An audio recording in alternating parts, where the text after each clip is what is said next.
City news ని మీకు సమర్పిస్తున్నవారు Lakshmi Nilayam gated community apartment Shyamala Nagar extension 11th line Guntur. నమస్కారం, సిటీ వార్తలకు స్వాగతం. ముందుగా హెడ్లైన్స్. మొన్న మూడు ముక్కలాట, నేడు మావిగన్. వైసీపీ తీరును తీవ్రంగా తప్పుబట్టిన సీఎం చంద్రబాబు. అమరావతి అజేయమనే వ్యాఖ్య.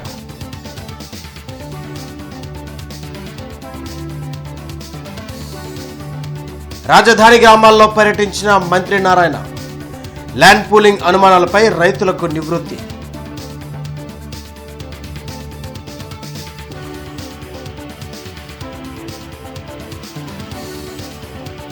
జగన్ తీరు చూస్తుంటే వైఎస్ మృతిపై అనుమానాలు. మంత్రి అచ్చెన్నాయుడి ఆరోపణలు.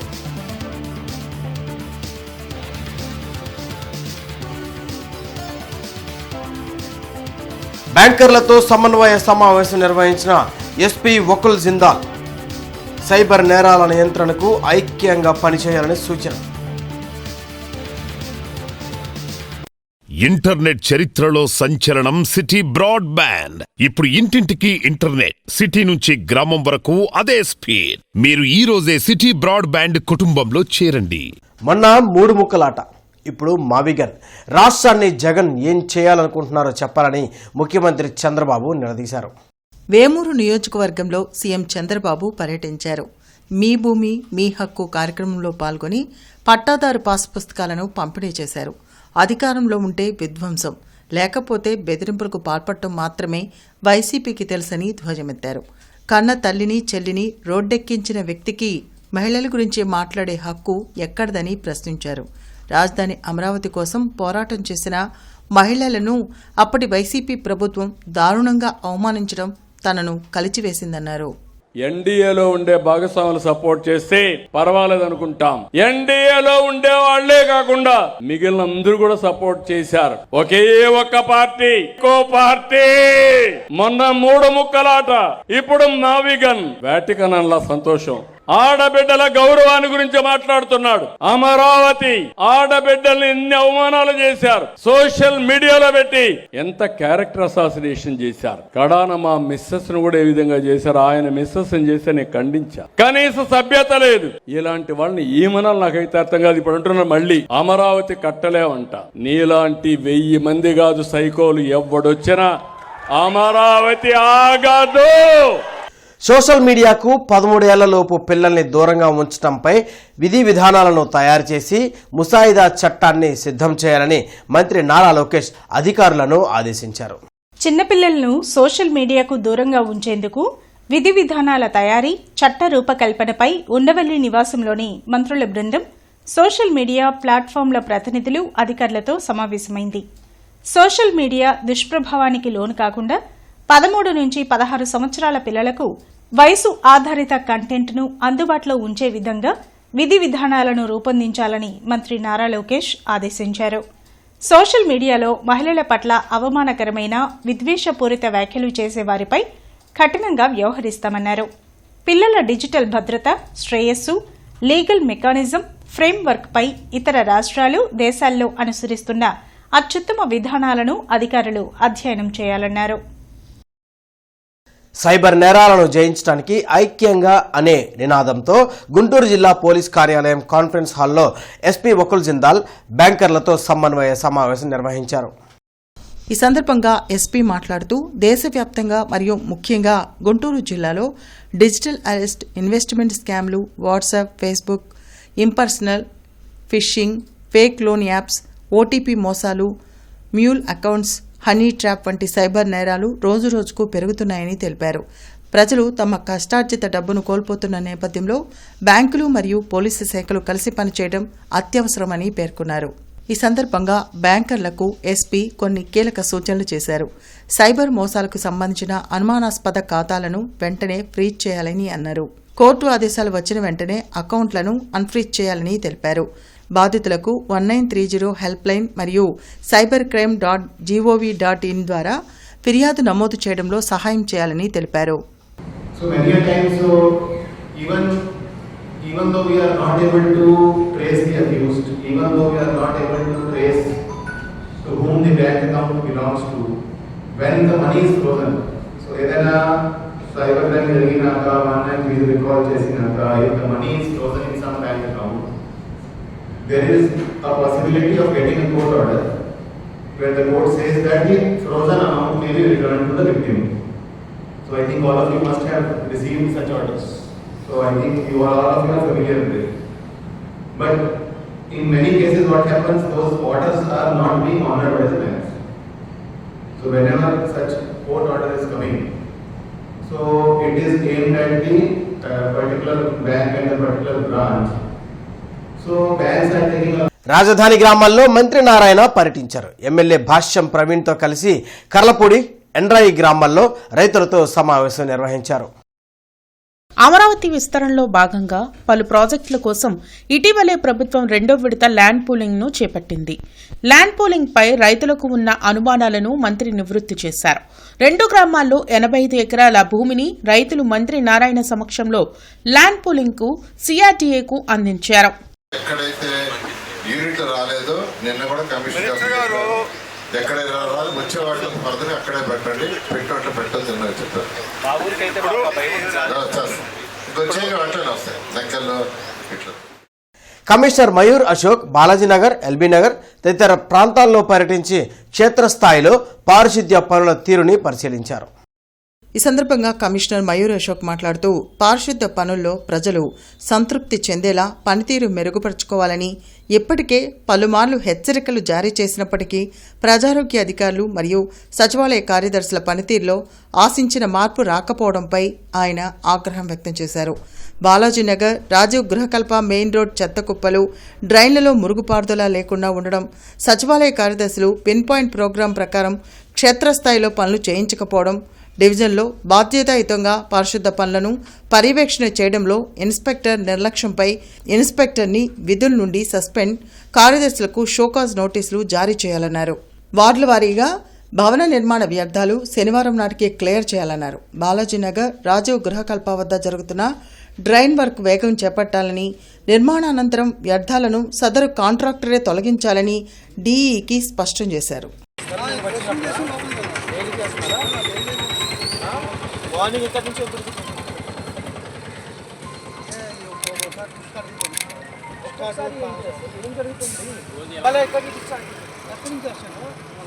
మొత్తం అయిందా డ్రెస్సింగ్ అయిందా? నేను చెప్పిన తర్వాత నుంచి అట్లా చేశారు. ఏం చేసింది ఏం స్టార్ట్ చేశారు? ఎప్పుడు వస్తారండి లోపల కదా?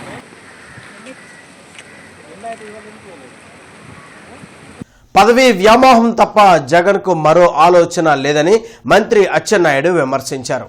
వెలగపూడి సచివాలయంలో అచ్చెన్నాయుడు మీడియాతో మాట్లాడారు. వైఎస్సార్ మృతిలోనూ జగన్ పాత్ర ఉందనే అనుమానాలు ఉన్నాయని ఆరోపించారు. దీనిపై అప్పట్లో బొత్స మాట్లాడారని గుర్తు చేశారు. రాష్ట్రంపై జగన్కు ఎందుకు అంత కక్ష చెప్పాలని ప్రశ్నించారు. కూటమి ప్రభుత్వం కేంద్రం సాయంతో గత 22 నెలలుగా విధ్వంసం అయిన ఏపీని గాడిలో పెట్టేందుకు అన్ని విధాలా కృషి చేస్తుందని అచ్చెన్నాయుడు అన్నారు.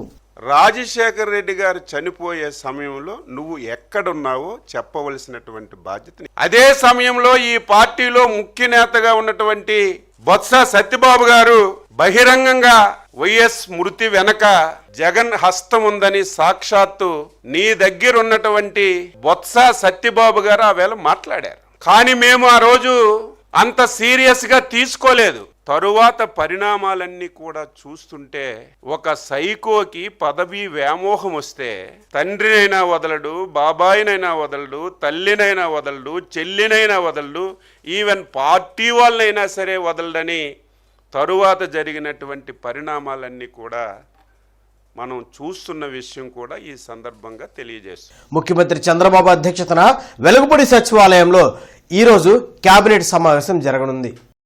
ఎస్ఐపిబిలో తీసుకున్న నిర్ణయాలకు ఆమోదం తెలపడంతో పాటు పలు కీలక అంశాలపై చర్చించనున్నారు. రాజధాని అమరావతికి చట్టబద్ధత కల్పించిన కేంద్రానికి కేబినెట్ ధన్యవాదాలు తెలిపే అవకాశం ఉంది. సత్తెనపల్లి పట్టణంలో రాష్ట్ర Swachhandhra corporation chairperson Kommareddy Pattabhiram, TDP నాయకులు మల్లితో కలిసి పర్యటించి మున్సిపల్ కార్యాలయంలో సమావేశం నిర్వహించారు. సత్తెనపల్లి డంపింగ్ యార్డ్ను రానున్న రోజుల్లో సుందరమైన పార్కుగా అభివృద్ధి చేయనున్నామని పట్టాభిరామ్ మళ్లీ తెలిపారు. సత్తెనపల్లి డంపింగ్ యార్డ్లో 19,000 మెట్రిక్ టన్నుల చెత్తను తొలగించాల్సి ఉందన్నారు. గతంలో బయో మైనింగ్ పేరుతో సత్తెనపల్లి డంపింగ్ యార్డ్లో చెత్త తొలగింపు కార్యక్రమంలో జరిగిన అవినీతిపై విచారణ చేపడతామన్నారు. 15 కోట్ల వ్యయంతో సీవేజ్ ట్రీట్మెంట్ ప్లాంటు ఏర్పాటు చేస్తామన్నారు. రాజుపాలెం, సత్తెనపల్లి రూరల్, నకరికల్లు, ముప్పాళ్ల మండలాల్లో 5.94 కోట్ల వ్యయంతో ప్లాస్టిక్ వేస్ట్ మేనేజ్మెంట్ ప్లాంట్ ఏర్పాటు, చెత్త నుంచి సంపద సృష్టి కేంద్రాల ఏర్పాటు, ట్రైసైకిళ్లు, డస్ట్బిన్ల పంపిణీ వంటి కార్యక్రమాలు చేపడుతున్నామన్నారు. దానిపైన ఈ రోజున విజిలెన్స్ ఎంక్వైరీ కూడా జరుగుతూ ఉంది. ఏ రకంగా ఆడుదాం ఆంధ్రలో మింగేశారో, మరి స్వచ్ఛాంధ్రకు సంబంధించి బయోమైనింగ్ యాక్టివిటీలో కూడా భారీ అవినీతి జరిగినటువంటి సందర్భంలో దానిపైన విజిలెన్స్ ఎంక్వైరీ కూడా జరుగుతూ ఉంది. ఆ రకమైనటువంటి అవినీతే సత్తెనపల్లి మున్సిపాలిటీ పరిధిలో ఉన్నటువంటి డంప్ యార్డ్లో కూడా జరిగినటువంటి పరిస్థితి. అంటే చెత్తని ఏమాత్రం క్లియర్ చేయకుండా డబ్బులైతే మింగేశారు. గత ప్రభుత్వంలో మంత్రుల దగ్గర నుంచి ఎమ్మెల్యేల దగ్గర నుంచి ప్రతి ఒక్కరూ కూడా దోచుకోవటం మింగటం తప్పితే వేరే ఎజెండానే పెట్టుకోలేదు. మరి ఈ రోజున గతంలో ఇక్కడ శాసనసభ్యుడిగా పనిచేసినటువంటి వ్యక్తి మరి ఈ చెత్త కుప్పలు ఏమీ కూడా క్లియర్ చేయకుండా ప్రజల కష్టాలని తీర్చకుండా ఆ రకంగా వదిలివేస్తే ఈ ప్రభుత్వం, ఎన్డీఏ ప్రభుత్వం, ప్రజా ప్రభుత్వం వాటన్నిటిని కూడా క్లియర్ చేయడానికి ముందుకెళ్తున్నాం. ఇక్కడ ఉన్నటువంటి 19,000 టన్నుల చెత్తని అతి త్వరలోనే దానికి సంబంధించి ఎస్టిమేట్స్ కూడా సిద్ధం చేయడం జరిగింది స్వచ్ఛాంధ్ర కార్పొరేషన్ వైపు నుంచి. చంద్రమౌళి నగర్లోని ఆక్స్ఫోర్డ్ కాలేజ్ వద్ద విద్యార్థులు, తల్లిదండ్రులు ఆందోళన చేశారు. జేఈఈ మెయిన్స్ పరీక్షలకు ఫేక్ హాల్ టికెట్లు ఇచ్చి పరీక్షలకు పంపించారని విద్యార్థులు, వారి తల్లిదండ్రులు ఆవేదన వ్యక్తం చేశారు. ఎగ్జామ్ టైంలో హాల్ టికెట్లు చెక్ చేసిన ఇన్విజిలేటర్ ఫేక్ అని తేల్చడంతో ఎగ్జామ్ హాల్ నుండి విద్యార్థుల్ని పంపించి వేశారు. దీంతో తీవ్ర మనస్తాపానికి గురైన విద్యార్థులు, తల్లిదండ్రులు కాలేజీ యాజమాన్యాన్ని నిలదీశారు. 2 ఏళ్లుగా కష్టపడి చదివినా పరీక్ష రాయలేకపోయామని కంటతడి పెట్టారు. విషయం తెలుసుకున్న పోలీసులు కళాశాల వద్దకు చేరుకున్నారు. కళాశాలపై కఠిన చర్యలు తీసుకోవాలని తల్లిదండ్రులు కోరుతున్నారు. అంటే ఎగ్జామ్లో రాయడానికి హాల్ టికెట్స్ ఏవి ప్రొవైడ్ చేయలేదు. ఇక్కడ వచ్చి పిల్లలు వచ్చి గోల్ చేస్తే ఫేక్ హాల్ టికెట్స్ ఇచ్చి కాలేజీకి సెంట్రల్కి పంపించారు. అక్కడ ఎన్టీఏ వాళ్ళు వెరిఫై చేసి వాళ్ళని బయటికి పంపించేశారు. మీది అసలు రిజిస్టర్డే అవ్వలేదు అనేసి అని చెప్పి వాళ్ళని బయటికి పంపించారు. వాళ్ళు వచ్చి లబోదిబో అని ఇక్కడ మొరబెట్టుకున్నారు. అందరికీ ఇప్పుడు ఏం చేశారంటే అసలు ఎలిజిబిలిటీ రానియకుండా వాళ్ళకి అడ్మిట్ కార్డ్స్ లేవు, రిజిస్ట్రేషన్స్ లేవు, కన్ఫర్మేషన్స్ లేవు, అక్నాలజ్మెంట్స్ లేవు, ఏమీ లేవు. వాళ్ళు ఏమంటారు, మేము బోర్డుతో మాట్లాడతాం, మాకు టైం ఇవ్వండి అంటారు. ఇష్యూ అనేది బోర్డు సైడ్ నుంచి జరుగుంటే బోర్డు రెస్పాండ్ అయ్యిద్ది, ఆల్టర్నేట్ అనేది ఇచ్చింది సార్. ఇష్యూ అనేది ఇన్స్టిట్యూట్ సైడ్ నుంచి జరిగింది, బోర్డుకి దీనికి సంబంధమే లేదు. ఇది ప్యూర్లీ వీళ్ళు చేసిన మిస్టేక్ వల్ల ఇప్పుడు పిల్లలు సఫర్ అవ్వాల్సి వస్తుంది. 2 years వాళ్ళు కోచింగ్ చేసి ఇప్పుడు మళ్ళీ 1 year వాళ్ళు వేస్ట్ చేసుకోవాలనేసి అంటే ఈవెన్ ఆ సీట్ని వాళ్ళు పర్చేస్ కూడా చేయలేరండి. మళ్ళీ నీట్ అపేర్ అయితేనే వాడు సీట్ కూడా పర్చేస్ చేయగలడు. నేను నా పిల్లల కోసమే కాదు, ప్రతి ఒక్కరి కోసం మాట్లాడుతున్నానండి. వాళ్ళు సింపుల్గా మాకు సోమవారం దాకా టైం ఇవ్వండి, మేము హైకోర్టులో పర్మిషన్ తెస్తాం, స్టే తెస్తాం అనేసానంటే మిస్టేక్ అక్కడ జరుగుంటే మీరు ఎక్కడైనా స్టే తీసుకొస్తే మేము వెయిట్ చేసే హోప్ మాకు ఉంటుంది. మిస్టేక్ మీరు బ్లెండర్ మిస్టేక్ మీరు చేసి మమ్మల్ని వెయిట్ చేయండి అంటే ఎంతవరకు మేము వెయిట్ చేయాలి సార్? సో దీనికి ఒక పరిష్కారం అనేది వచ్చేంతవరకు పేరెంట్స్ అందరం ఇక్కడ మేము. మా పాపని 2 years నుంచి ఆక్స్ఫోర్డ్లో చదివిస్తున్నానండి. Intermediate IIT చదివిస్తున్నాను. మామూలుగా నిన్న మెయిన్స్ ఎగ్జామ్ సెకండ్ టర్మ్ అయితే నిన్న మధ్యాహ్నం ఎన్ఈసీలో నర్సాపేట దగ్గర ఎన్ఈసీలో పడింది. అక్కడికి వెళ్తే మామూలుగా గేట్ కాడ లోపల పంపించగానే అది ఫేక్ అని తెలిసింది. పాప ఏడుస్తూ కూర్చోంది. తర్వాత వాళ్ళు క్రియేట్ చేసి ఒక 1/2 hour ఏదో చేసి పంపించేశారు. ఇక్కడికి వచ్చి ప్రశ్నించడానికి వచ్చాను మేము. వాళ్ళు రెస్పాన్స్ లేదు, ఉదయం నుంచి చేస్తున్నాం. సమాధానం ఏముంది, మామూలుగా ఎంసెట్లో చూసుకుందాం అని చెప్తున్నారు. కానీ ఎవరో ఎంప్లాయ్ వారికి జరిగిందన్నారు. మేనేజ్మెంట్ మాకేం సంబంధం లేనట్టుగా మాట్లాడుతున్నారు. మాకు అడ్మిట్ కార్డ్స్ ఇచ్చారు. ఎగ్జామ్ ముందు రోజు పెట్టారు ఆయన. మేము అది జిరాక్స్ తీసుకొని వెళ్ళాము ఎగ్జామ్కి. అక్కడికి వెళ్తే మా డీటెయిల్స్ ఏం లేవు. నాతో పాటు ఇంకొక ఇద్దరికి సేమ్ రోల్ నెంబర్ ఉంది. మమ్మల్ని లోపలికి అలౌ చేయలే. అసలు మాకు ఆయన అప్లై చేసిన పిల్లలందరి డీటెయిల్స్ అసలు అక్కడ లేవు. డీటెయిల్స్ నాట్ ఫౌండ్ అని వచ్చింది. మమ్మల్ని అలౌ చేయలే. ఇంకా వేరే రోల్ నెంబర్స్ ఉన్న వాళ్ళకి డమ్మీ క్రియేట్ చేసి రాయిచ్చారు. మమ్మల్ని 5 ఉన్నాం మేము. ఒకే రోల్ నెంబర్ వచ్చింది. మమ్మల్ని ఎవరు అలౌ చేయలేదు ఎగ్జామ్కి. ఇక్కడ కాలేజ్ వాళ్ళని అడిగితేనే వాళ్ళు ఏం రెస్పాండ్ అవ్వలేదు. ఆయనకి ఫోన్ చేస్తే ఆయన ఫోన్ స్విచ్ ఆఫ్ వస్తుంది. నిన్న మేమందరం ఎగ్జామ్ సెంటర్కి వెళ్ళాము. మాకు జనరల్గా మేము ఎప్పుడో ఫెబ్ 18th మేము మెయిన్స్కి అప్లై చేసాము. అప్లై చేసినప్పుడు మాకు తర్వాత కొన్ని రోజుల తర్వాత చాలా రోజుల నుంచి అడుగుతుంటే ఎగ్జామ్కి ఒక 2 days ముందు మాకు అడ్మిట్ కార్డ్ ఇచ్చారు. అడ్మిట్ కార్డ్ ఇచ్చినప్పుడు కూడా మేము ఎగ్జామ్ హాల్కి వెళ్ళాము. ఎగ్జామ్ హాల్కి వెళ్ళిన తర్వాత అది ఫేక్ అని చెప్పేసి అందరికీ సేమ్ రోల్ నెంబర్స్ రావడం, అసలుకి డీటెయిల్స్ నాట్ ఫౌండ్ అని చెప్పేసి రావడం అలా వచ్చింది. అందరు ఎగ్జామ్ రాశారు, కానీ మమ్మల్ని ఒక సైడ్ కూర్చోబెట్టారు. మా సెంటర్లోనే ఒక 6-7 members ఉన్నారు. ఇంకా వేరే సెంటర్లో కూడా కొంతమంది ఉన్నారు. ఆయన అప్లై చేసిన వాళ్ళందరికీ, మేము ఆక్స్ఫర్డ్ కాలేజ్ వాళ్ళందరికీ అలా జరిగింది. అండ్ మేము కాలేజ్ ఇంకా మిగతాగా వేరే వాళ్ళు బయట చేపించుకున్న వాళ్ళు ఎగ్జామ్కి అటెండ్ అయ్యారు. రాష్ట్ర వ్యాప్తంగా ఉష్ణోగ్రతలు రోజు రోజుకి పెరుగుతున్నాయి. వడగాల్పులు వీస్తూ ఉండడంతో ప్రజలు అప్రమత్తంగా ఉండాలని విపత్తు నిర్వహణ సంస్థ హెచ్చరించింది. వృద్ధులు, మహిళలు, చిన్నారులు అవసరమైతే తప్ప మధ్యాహ్నం వేళలో బయటకు రావద్దని అధికారులు సూచించారు. ప్రతి ఒక్కరూ డీహైడ్రేషన్ కాకుండా అన్ని జాగ్రత్తలు తీసుకోవాలని కోరారు. జిల్లా పార్టీ కార్యాలయంలో జిల్లా బీసీ విభాగం అధ్యక్షులు వేములకొండ శ్రీనివాస్ అధ్యక్షతన జ్యోతిరావు పూలే 200వ జయంతి సన్నాహక సమావేశం జరిగింది. ముఖ్య అతిథిగా కృష్ణా జిల్లా అధ్యక్షులు, రాష్ట్ర గౌడ కార్పొరేషన్ చైర్మన్ వీరంకి మరియు తెలుగుదేశం పార్టీ రాష్ట్ర బీసీ ఫెడరేషన్ ప్రధాన కార్యదర్శి వీరంకి గురుమూర్తి హాజరయ్యారు. ఈ సందర్భంగా జైహో ఫూలే కరపత్రాలను ప్రదర్శిస్తూ జ్యోతిరావు ఫూలే జయంతి కార్యక్రమాన్ని విజయవంతం చేయాలని నినాదాలు చేశారు. వీరంకి గురుమూర్తి మాట్లాడుతూ, ఫూలే ఒక వ్యక్తి కాదు, ఒక ఉద్యమం, సమాజ మార్పు కోసం పోరాడిన మహానుభావుడని చెప్పారు. సమాజంలో ఉన్న అసమానతలు, అన్యాయాలపై నిర్భయంగా పోరాడి సమానత్వానికి బాటలు వేసిన మహోన్నత నాయకుడు ఫూలే అని అన్నారు. విజయవాడ తొమ్మలపల్లి కళాక్షేత్రంలో జరిగే ఫూలే జయంతి కార్యక్రమంలో సీఎం చంద్రబాబు ముఖ్య అతిథిగా పాల్గొంటారని తెలిపారు. జిల్లా బీసీ విభాగం అధ్యక్షులు వేములకొండ శ్రీనివాస్ మాట్లాడుతూ, విద్య లేకపోతే స్వేచ్ఛ లేదు అనే స్పష్టమైన సందేశంతో మార్పునకు శ్రీకారం చుట్టారని తెలిపారు. ఫూలే స్థాపించిన పాఠశాలలు ఒక విద్యా సంస్థ మాత్రమే కాదని, సమానత్వానికి మొదటి అడుగని తెలిపారు.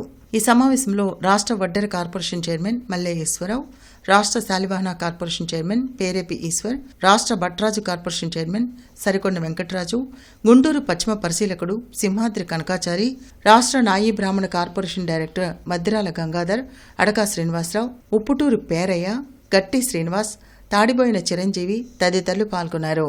ఈ విధంగా ఆ కులాలకు సంబంధించినటువంటి నాయకులందరూ కూడా మన భారత ప్రభుత్వం అదే విశ్వబ్రాహ్మణులకు సంబంధించి విశ్వకర్మ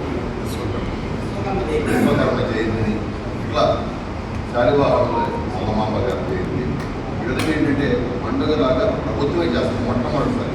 గతంలో ఎప్పుడు కూడా లేదు. అదేవిధంగా ఈ రోజున మనకి సంక్షేమ కార్యక్రమాలు చేస్తున్నారు, అభివృద్ధి కార్యక్రమాలు చేస్తున్నారు. దాంతోపాటు బీసీకి సంబంధించినటువంటి బడ్జెట్ని సంవత్సరం నుంచి మనకి ఇస్తారు. ఆదరణ కావచ్చు, రుణాలు కావచ్చు.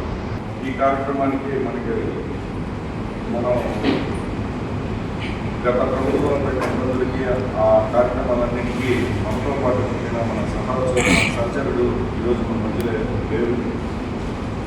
రాష్ట్ర ఉపాధ్యక్షుడు, బీసీ విభాగం ఉపాధ్యక్షుడు శ్రీ కంచెల్ల శ్రీనివాసరావు గారికి ఒక నిమిషం పాటు మనం సంతాపం తీసుకుంటాం.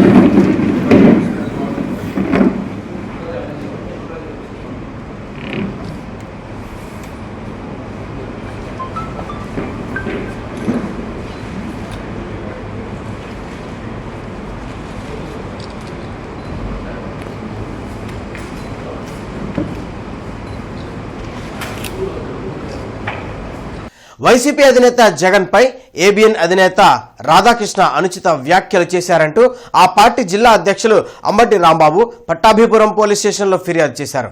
పార్టీ శ్రేణులతో కలిసి వచ్చి స్టేషన్లో ఫిర్యాదు చేశారు. ఈ సందర్భంగా అంబటి రాంబాబు మాట్లాడుతూ పోలీసు వ్యవస్థ నిష్పక్షపాతంగా పనిచేయాలని కోరారు. మేము ఈ కంప్లైంట్ ఎందుకు ఇస్తున్నాం?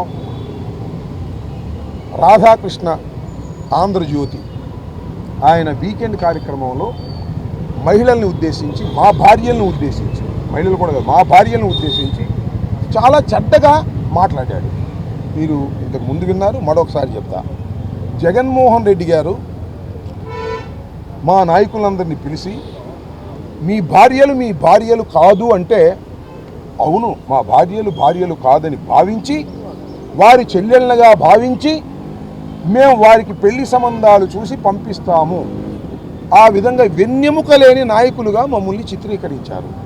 అంతేకాదు, తలకాయ మీద మెడకాయ మీద తలకాయ లేదని, వెన్నెముక లేదని, ఆ తలకాయలో గుజ్జు లేదని వ్యాఖ్యానించారు. ఇవి చాలా అసభ్యకరమైన అభ్యంతరకరమైనటువంటి వ్యాఖ్యలు. ఎన్ఎస్యుఐ 56వ ఆవిర్భావ దినోత్సవాన్ని గుంటూరులో ఘనంగా నిర్వహించారు. ఈ సందర్భంగా లాంచెస్టర్ రోడ్లో ఉచిత వైద్య శిబిరం ఏర్పాటు చేశారు. ఈ మెగా మెడికల్ క్యాంప్ను మాజీ ఎమ్మెల్యే లింగంశెట్టి ఈశ్వరరావు ప్రారంభించారు. పేదల సంక్షేమం కోసం అనేక పథకాలను ప్రవేశపెట్టిన ఘనత కాంగ్రెస్ పార్టీదని ఈశ్వరరావు అన్నారు. విద్యార్థుల సమస్యల పరిష్కారం కోసం మాజీ ప్రధాని ఇందిరాగాంధీ ఎన్ఎస్యుఐని స్థాపించారని, అప్పటి నుంచి నిరంతరం విద్యార్థుల సమస్యల పరిష్కారంలో ఎప్పుడూ ఎన్ఎస్యుఐ ముందుండి పోరాడుతుందని కరీం తెలిపారు. కార్యక్రమంలో కాంగ్రెస్ పార్టీ నేతలు సుధీర్ బాబు, ఖలీల్, రత్తయ్య, ఇతర నాయకులు పాల్గొన్నారు. పేదలు ఎక్కువగా నివసించే ప్రాంతంలో ఈ క్యాంపు పెడతాం. మరి కంటి పరీక్షలు, థైరాయిడ్, షుగరు, బీపీ అనేక పరీక్షలు నిర్వహించి వారు ఉచితంగా సలహాలు ఇచ్చి వారికి కావాల్సిన మందులు కూడా ఏర్పాటు చేశారు. దానికి అసిని మల్టీ స్పెషాలిటీ కంటి హాస్పిటల్ మందడం వారు దీనికి సారథ్యం వహించి ఈరోజు పేద బడుగు బలహీన వర్గాల ప్రజలకు, అదేవిధంగా ఒక మంచి ఇందిరాగాంధీ గారి పేరు మీద ఇందిరాగాంధీ గారి ఉచిత మెడికల్ క్యాంప్ని ఈరోజు గుంటూరు నగరంలో సంగడిగుంట ప్రాంతంలో నిర్వహించడం చాలా ఆనందకరంగా ఉంది. ఈసీజీ, రక్త పరీక్షలు, కంటికి సంబంధించినటువంటి దంతాలకు సంబంధించినటువంటి ఇలా ఏదైతే ఒక మనిషికి కావాల్సినటువంటి అత్యవసరమైనటువంటి చికిత్స ఏదైతే ఉందో ఈరోజు ఆ చికిత్సని ఈరోజు ఎన్ఎస్యు ఆవిర్భావ దినోత్సవం సందర్భంగా ప్రజలకి, విద్యార్థులకు, యువకులకు మంచి చేయాలి అనేటటువంటి ఒక ఉద్దేశంతో ఈ యొక్క మహాత్మా గాంధీ అమరావతి రోడ్లోని హిందూ కళాశాలలో బీసీఏ 3వ సంవత్సరం చదువుతున్న కొమ్మలపాటి చక్రధర్ టీసీఎస్లో గ్రాడ్యుయేట్ ట్రైనీగా ఎంపిక అయిన సందర్భంగా కళాశాలలో సన్మానం జరిగింది. కార్యక్రమంలో మొదట కళాశాల కార్యదర్శి చెరువు రామకృష్ణమూర్తి మాట్లాడుతూ, ఈనాడు బీటెక్ విద్యార్థులతో పాటుగా డిగ్రీ విద్యార్థులకు కూడా పుష్కలంగా ఉద్యోగ అవకాశాలు ఉన్నాయని, దానికి తగ్గట్టుగానే తమ కళాశాలలో ఒక ప్లేస్మెంట్ విభాగాన్ని ఏర్పాటు చేశామని, ఆ ప్లేస్మెంట్ విభాగం వారు విద్యార్థులకు శిక్షణ ఇస్తున్నారని తెలిపారు. కళాశాల డైరెక్టర్ మల్లికార్జున ప్రసాద్ మాట్లాడుతూ, విద్యార్థులందరూ కూడా మేనేజ్మెంట్ ఇచ్చిన అవకాశాన్ని సద్వినియోగం చేసుకోవాలని కోరారు. కళాశాల computer incharge doctor A Manjushri మాట్లాడుతూ, కంప్యూటర్ విద్యార్థులను పరీక్షలకు ప్రిపేర్ చేస్తూ ఏ విధంగా ఉద్యోగాలు సాధించుకోవాలో ఒక ప్రణాళికాబద్ధంగా శిక్షణ ఇస్తున్నట్లు, దీనివల్ల చక్రధర్ ప్రతిష్టాత్మకమైన టీసీఎస్ సంస్థలో ఎంపిక అవడం తమ కళాశాలకు ఎంతో గర్వకారణమన్నారు. రాబోయే రోజుల్లో చక్రధర్ మరిన్ని విజయ శిఖరాలను అధిరోహించాలని డాక్టర్ మంజుశ్రీ ఆకాంక్షించారు. ఈ కార్యక్రమంలో కంప్యూటర్ విభాగం అధ్యాపకులు Sirisha, Umashri, soft skill director Jacob తదితరులు పాల్గొన్నారు. అనంతరం విద్యార్థి తల్లిదండ్రులు కళాశాల యాజమాన్యానికి తమ కృతజ్ఞతలు తెలిపారు. నేను హిందూ కాలేజ్లో బీసీఏ 3rd ఇయర్ ఫైనల్లో ఉన్నాను. నేను జాయిన్ అయిన ఫస్ట్ ఇయర్ నుంచి ఇప్పుడు దాకా నేను డిగ్రీ చదువుతున్న ఫీలింగ్ నాకు ఎక్కడా అనిపించలేదు. I was treated as engineering student. And నాకు ఎక్కడ ఇంజనీరింగ్ స్టూడెంట్స్కి, డిగ్రీ స్టూడెంట్స్కి డిఫరెన్స్ ఎక్కడా కనిపించలేదు. ఈవెన్ మేము first, second, 3rd year starting దాకా మేము ఆ బ్లాక్లో ఉన్నా కూడా ఇంజనీరింగ్ స్టూడెంట్స్కి ఎలాగైతే ట్రైన్ చేస్తారో అలాగే నాకు ట్రైనింగ్ పొందాను. Thank you so much madam, thank you so much sir. And చిలకలూరుపేటలో కారు బీభత్సం సృష్టించింది. విజయ బ్యాంక్ సెంటర్లోని ఓ హోటల్లోకి కారు దూసుకువెళ్లింది. దీంతో హోటల్లోని సామగ్రి, ఫర్నిచర్ ధ్వంసమైంది. గంజాయి మత్తులో కారును వేగంగా నడిపినట్లు పోలీసులు గుర్తించారు. ప్రమాదం జరిగిన టైంలో కారులో 2 యువకులు, 3 అమ్మాయిలు ఉన్నారు. పోలీసులు వాళ్లను అదుపులోకి తీసుకుని కేసు దర్యాప్తు చేపట్టారు.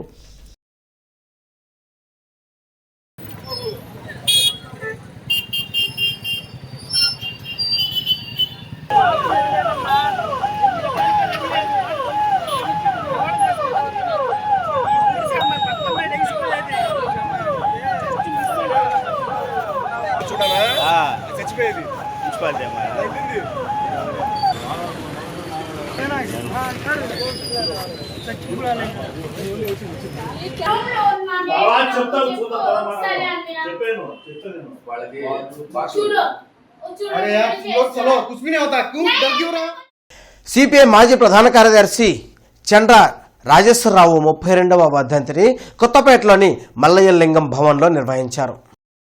చండ రాజేశ్వరరావు చిత్రపటానికి మాల్యాద్రి, అరుణ్ కుమార్, హనుమంతరావు తదితరులు పుష్పాంజలి ఘటించి నివాళులర్పించారు. పేదలకు భూ హక్కులు కల్పించేందుకు రాజేశ్వరరావు అనేక పోరాటాలు చేశారని నేతలు తెలిపారు. సొంత ఆస్తులను పేదలకు ఇచ్చి విలువలతో కూడిన రాజకీయాలను ఆయన చేశారని గుర్తు చేశారు.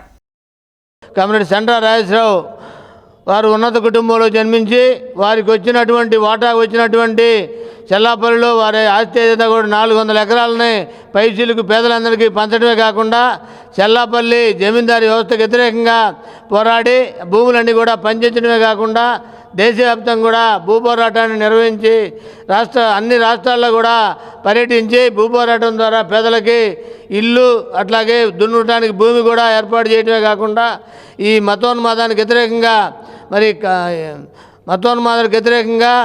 దేశం అంతా కూడా ఒక తాటి మీద ఉండాలని దానికి సంబంధించి ఈ అనేక రకాలుగా శిక్షణ ఇచ్చి సుశిక్షితులైనటువంటి కమ్యూనిస్ట్ కార్యకర్తలను తయారు చేసిన తనకు వచ్చినటువంటి వాటా ఏదైతే ఉందో సుమారుగా 400 ఎకరాలని ముందుగా పేదలకు పంచిన తర్వాత భూ పోరాటాలు చేసి లక్షలాది ఎకరాలు ఆనాడు పేదలకు పంచినటువంటి గొప్ప భూ పోరాట యోధులు కమ్రేడ్ చంద్రరాజేశ్వరరావు గారు.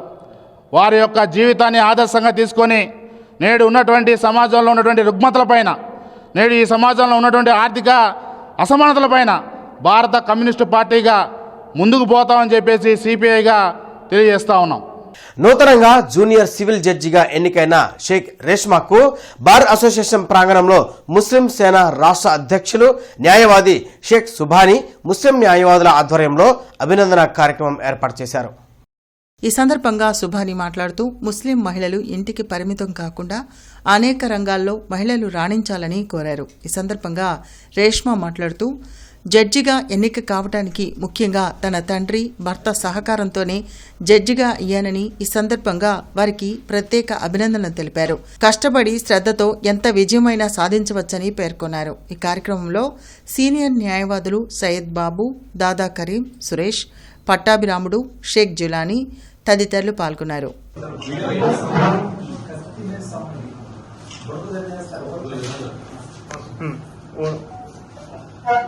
सीधा दिसना नहीं थोड़ा आगे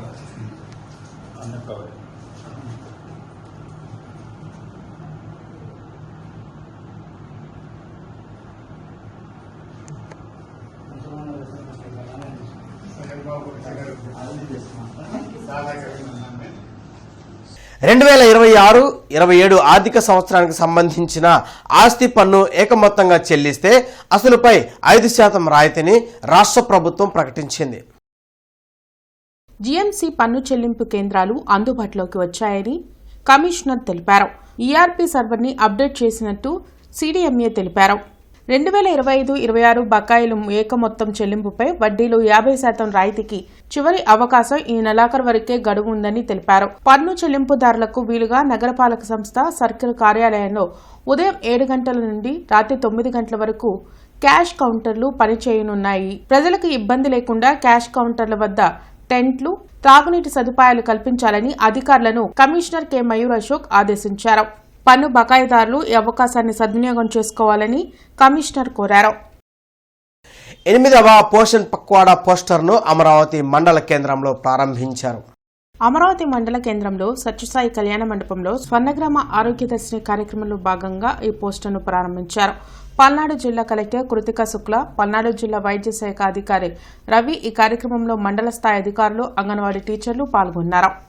డెలివరీ అయిపోయిన తర్వాత డెలివరీకి ఉపయోగించడం వల్ల ఉపయోగాలు ఏంటనేది చెప్పకూడదు, ముందు చెప్పాలి. అది ఎస్పెషల్లీ అమరావతి నేను కాన్సన్ట్రేట్ చేసి చెప్తున్నాను. మీరు పబ్లిక్ ఇచ్చే మెసేజ్ ఎప్పుడు కూడా చాలా ఉపయోగకరమైనది ఏంటని. నాగార్జున సాగర్ జలాశయం నుండి కుడి కాలువకు నీటి సరఫరాను ఈరోజు సాయంత్రం నుండి నిలుపుదల చేయనున్నారు. బుగ్గవాగులో ఉన్న నీటి నిల్వ ఆధారంగా సాగునీటి సరఫరాను కొనసాగిస్తారు. 15వ తేదీ కల్లా కుడి కాలువకు పూర్తిగా నీటి సరఫరా నిలిచిపోనుంది. ఈ ప్రభావంతో కొన్ని ప్రాంతాల్లో వరి పంట ఎండిపోయే ప్రమాదం ఉంది. దీంతో నీటి సరఫరాను కొనసాగించాలని రైతులు కోరుతున్నారు. జలాశయంలో నీటి నిల్వ తగ్గుతున్న నేపథ్యంలో నీటి సరఫరా కొనసాగించే అవకాశం లేదని జలవనరుల శాఖ అధికారులు చెబుతున్నారు. కానీ వరి, మిరప పంటలకు చివరిగా ఒక తడికి అవకాశం ఉంది. అంతకు మించి నీటి సరఫరా జరిగే పరిస్థితులు లేవని అధికారులు తేల్చి చెబుతున్నారు. మేలో తాగునీటి అవసరాలకు డ్యాం నుంచి నీటిని విడుదల చేయనున్నారు. పోషణ పక్వాడా పక్షోత్సవాల ప్రారంభోత్సవ కార్యక్రమం జిల్లా కలెక్టర్ కార్యాలయంలో జరిగింది. ఈ కార్యక్రమంలో జేసీ అశుతోష్ శ్రీవాత్సవ పాల్గొన్నారు. ఈ కార్యక్రమంలో పాల్గొన్న జాయింట్ కలెక్టర్ అశుతోష్ శ్రీవాస్తవ మాట్లాడుతూ చిన్నారులు, ముఖ్యంగా 6 సంవత్సరాలలోపు చిన్నారుల మానసిక ఆరోగ్యం మెరుగుదల థీమ్తో పక్షోత్సవాలను నిర్వహించడం జరుగుతుందన్నారు. ఈ పక్షోత్సవాలు ఏప్రిల్ 9 నుండి 23వ తేదీ వరకు జరుగుతాయని చెప్పారు. పక్షోత్సవాల కార్యక్రమాన్ని ప్రతి అంగన్వాడీ కేంద్రం పరిధిలో ఘనంగా నిర్వహించాలని ఆయన ఆదేశించారు.